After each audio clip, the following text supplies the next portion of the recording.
Welcome to Movie World. Today I will show you a drama, horror, mystery film from 2021, titled Hypnotic. Spoilers ahead. Watch out and take care. A woman in an office building is trying to reach a detective. She is clearly disturbed. She walks through the box offices as if paranoid. She gets into an elevator and stands with her back to the wall, terrified of someone or something. She receives a call, an unknown number.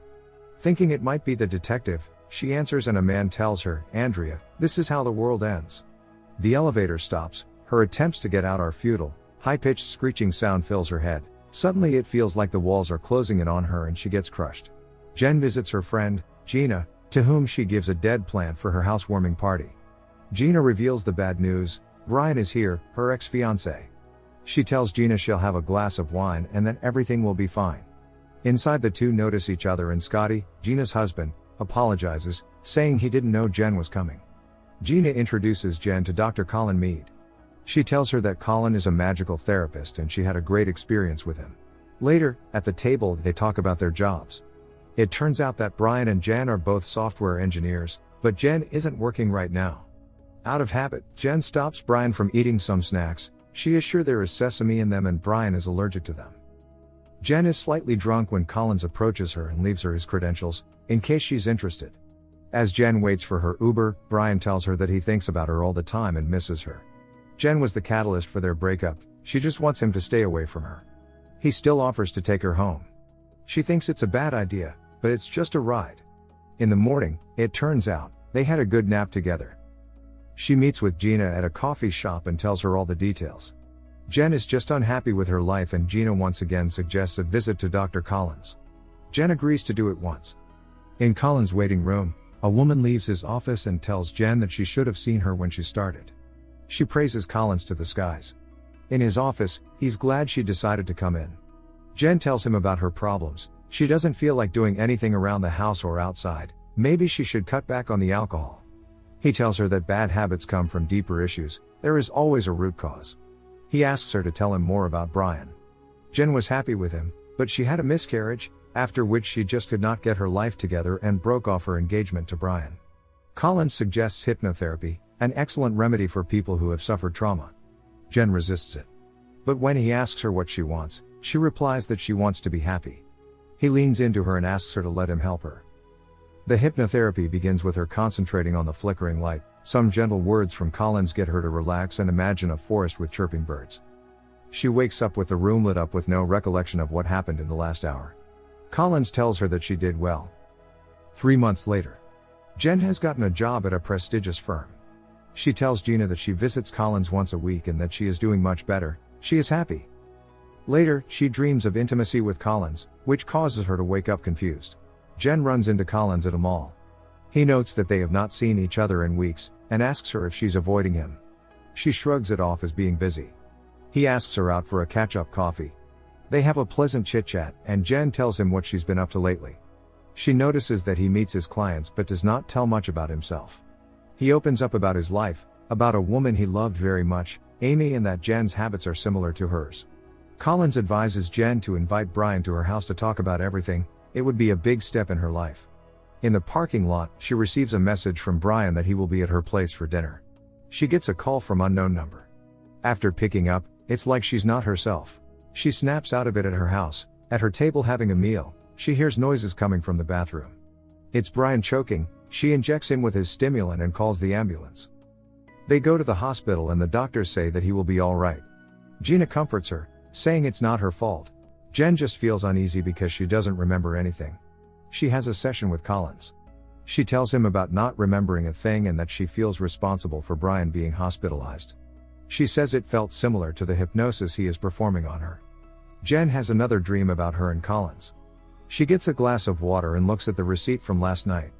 Sesame oil. She has a flashback of answering the call that said, "Jennifer, carry the fire." She remembers all the lost time and her adding sesame oil to the salad.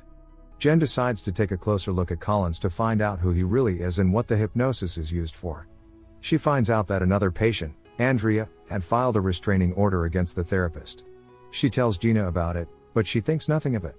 Jen shows her more evidence, like the background check she ran on him. There is nothing on the man. It's like he was a ghost until 6 months ago. Andrea had died of a heart attack 3 days after filing a restraining order against Collins. She even shows the receipt with sesame oil, and Gina finally believes her. They visit Detective Wade. Since he was the detective on Andrea's case, they question him about her and say they are experiencing something similar. Wade tells them that he got nowhere with her case. When he approached Collins, they had to call off the investigation on the same day. One of the senior officers had also used Collins' services and had probably been hypnotized. He shows her the surveillance footage from the elevator. It was all in her head and started right after the call. The best advice Wade can give them is to find a new therapist, because you cannot prove you have been hypnotized. Outside, Gina confesses that she was also hypnotized so she would not be afraid of spiders. When Jen parts ways with Gina, she calls Collins for an appointment and decides to record her session with him. The woman who had previously praised Collins leaves distraught. To hide why she's here, she asks him to help her with hypnosis to forget her worries about Brian being in hospital. Collins agrees, but suspects something is wrong. Meanwhile, Detective Wade is restless. He decides to go through all the hypnosis evidence they have at the precinct and notices a similarity: all the women look alike. After her session, Jen listens to the recording. Collins immediately found out that he was being recorded and also found out everything she and Gina knew about him. What seems odd is that he ends up calling her my love. Jen is distressed and calls Gina, who is in the car with her husband, expecting an urgent call from someone else. Jen urges her to turn back home, but the signal is cut off. Gina gets another call, she answers and it's Collins. He says the magic words and she starts hallucinating that there is a giant spider crawling on her. She asks Scott to get the spider off of her, but it's all in her head. Gina keeps screaming to get rid of the spider as it approaches her neck. In the process, she does not pay attention to the road and gets into an accident. Collins is enjoying a scotch with classical music in his office when Wade comes by. He tells Collins that Gina and her husband died in a car accident. Collins acts surprised. Wade goes on to tell him about the pattern of deaths among his hypnotized patients, doubting that it is a coincidence. As he talks, he manages to grab his spoon to get his fingerprint sample. Before Wade leaves, Collins jokingly offers him a hypnotherapy session. He knows Wade can't prove anything. Later, Wade visits Jen. She tells him about the recording and about Collins following her. He tells her to lay low for now while he gathers more information on Collins. As Wade leaves, he notes that he will call her in the morning. Moments later, there is a knock at the door. She thinks maybe Wade forgot something, but no, it's Collins. She tries to close the door, but he yanks it open with force. As she tries to escape, he yells at her to stop and she freezes, unable to move.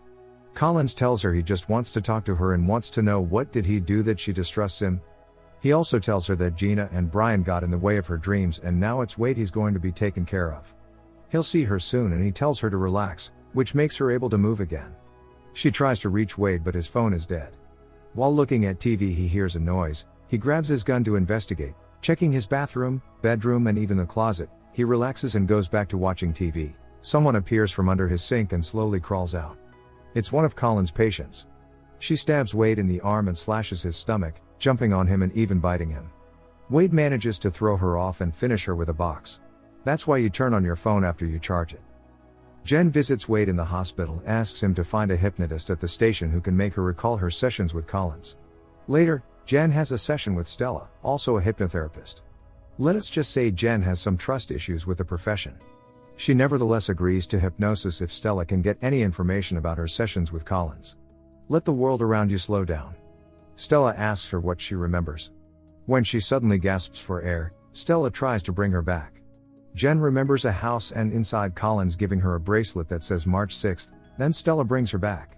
She explains to Jen that Collins has put a failsafe on what they are doing so that no one can get into her memory. She suggests placing a counter trigger inside her that might help her against Collins' control over her. Today is the 6th of March. Jen searches for the address she saw in her memory and finds some documents about the CIA, where patients are implanted with false memories, effectively mind control. Jen informs Wade of her findings and heads to the Sullivans' house. There she rings the doorbell and knocks, but the house seems desolated, and of course the door is open. She sees a photo of Collins and his supposed wife Amy. She and her look a lot alike. Collins shows up behind her. The CIA agent Sullivan was Collins' father, so he taught him the trick of the trade. With some magic words, he puts Jen to sleep. Wade's friend calls him and tells him about the fingerprints on the spoon. They belong to Julian Sullivan, but he now calls himself Collins, which is the cue for Wade to come to Jen's rescue. Jen wakes up in Colin's office. Wade calls her and sends some units her way. Collins tells her to sit down, and she does. Meanwhile, the police storm the building. Collins explains to her why this is happening to her. She is an exact copy of his wife, she even smells like her. Just as the police are about to break down the door, Collins leans over and tells her she can wake up now. She's not in his office. She is at Sullivan's residence. The police find the office empty and Wade makes sense of it all and drives to Sullivan's house. Jen looks around, unable to move. She recognizes the room and the music playing. She understands that her dreams were not dreams, they are Colin's memories with his wife. He is trying to implant Amy's memories into Jen and eventually replace her. The power of hypnosis. Colin tells her that he and Jen share the same wounds, the loss of his wife and her miscarriage, as he continues to make her up. He puts on her the same bracelet he gave his wife for their anniversary. Wade has made his way to the house. Just as Collins is about to kiss her, he hears the door shut. Collins forces Jen to hold on to the railing. Jen begs Wade to help her, but the door is locked, so the cat and mouse game begins, even though Wade is at a distinct disadvantage due to his injuries. Collins turns out the lights. Wade enters a room with flickering light from a projector. He sees an outline of Collins all around him and tries to shoot him, but fails. Jen tries her best to let go of the railing, and succeeds. Collins attacks Wade from behind with a crowbar, knocking him down and beating him up. When Jen comes into the picture as a rescuer, Collins tells her to sleep. Jen falls to the ground, but still barely conscious. She crawls for the gun, takes aim, and manages to get off one shot. A little later, Wade wakes her up and says Collins is gone and she's a good shot. Wade covers her with a blanket and hugs her. She'll be fine. I promise, my love. A flashback to Stella, putting a counter trigger on the phrase, my love. If Collins ever uses it, she'll ignore every single trigger he put in her head and will see the world around her for what it truly is. Jen realizes it's not Wade hugging her, but Collins. She picks up a plate and smashes it against Collins' head. She then finds Wade beaten up and bleeding. He tells her about a gun on his ankle, and she finally manages to finish Collins off. Turns out Jen was not a very good shot, she just grazed Wade.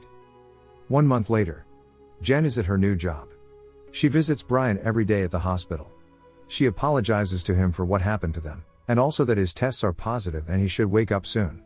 Wade gets a promotion and Jen thanks him for everything and congratulates him.